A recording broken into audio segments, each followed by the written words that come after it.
Hey everyone. Well, we're here in my bike shop this morning, and something I've been working on for a little while, which is to get this new rear rack installed on the Nireeka e-bike.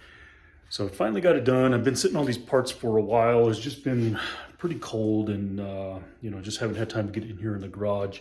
So in fact, everything's kind of a mess right now, including my workbench.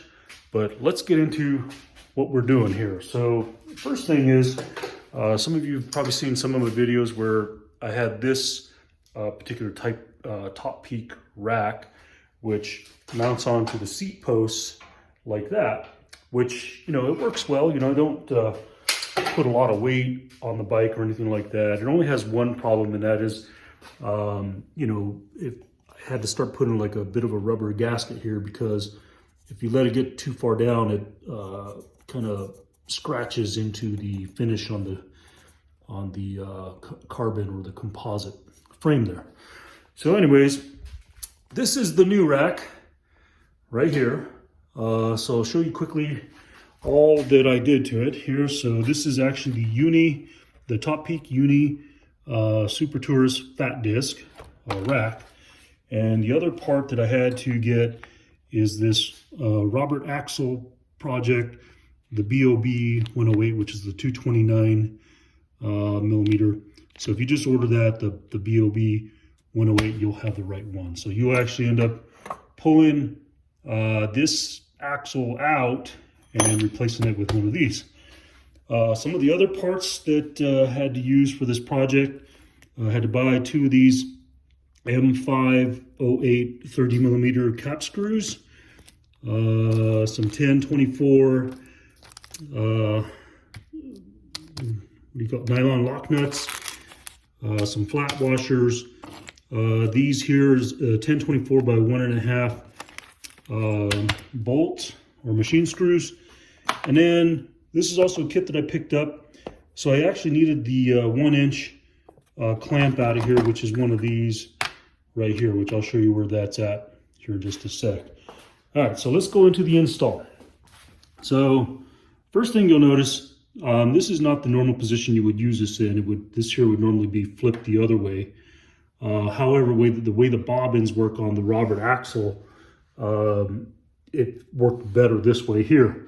So that's why I needed these longer, or the 30 millimeter metric cap screw, so I can clamp that in there. Okay. So I got that mounted onto the Robert Axel project. And if you look over here, you can see where I got this clamp here. Now you notice my seat post comes down, past. So if you recall some from some of my other videos, I have a longer seat post here, just due to my height and my riding style here. So my seat post actually extends to the bottom here, so I clamped it on the bottom.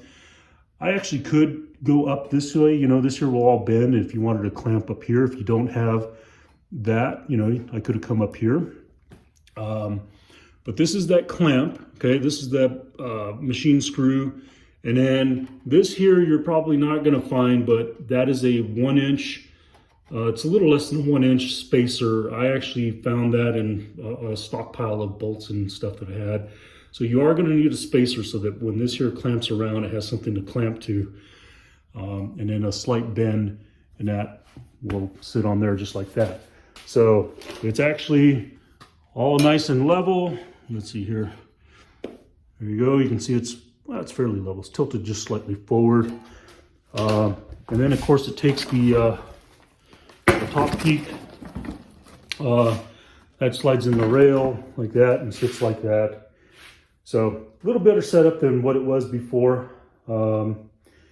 So there it is. So the next thing I'll be putting on will be this rack right here, which this is going to be pretty simple. That's just going to clamp on, onto the fork. So that way I can put a bag up in front over here, and of course I'll just mount to the shock here. So nothing too difficult about that. But I did want to show you everything on this here, because it does take a few specialty parts that you're gonna have to find if you want to get it on there. So again, the Topeak Uni Super Tourist Fat Disc. You're going to need a set of these clamps, which I got all this off of Amazon. Robert Axel project. I'll leave the link for that in the description, and then I'll list all these different parts that you need. There's a bunch of stuff on here that you don't actually need, like all that, but these are all the parts that I had to use to clamp it on there. So there it is, the Nireeka e-bike, all ready to go. And there you have it, everyone. We'll see you on the next one.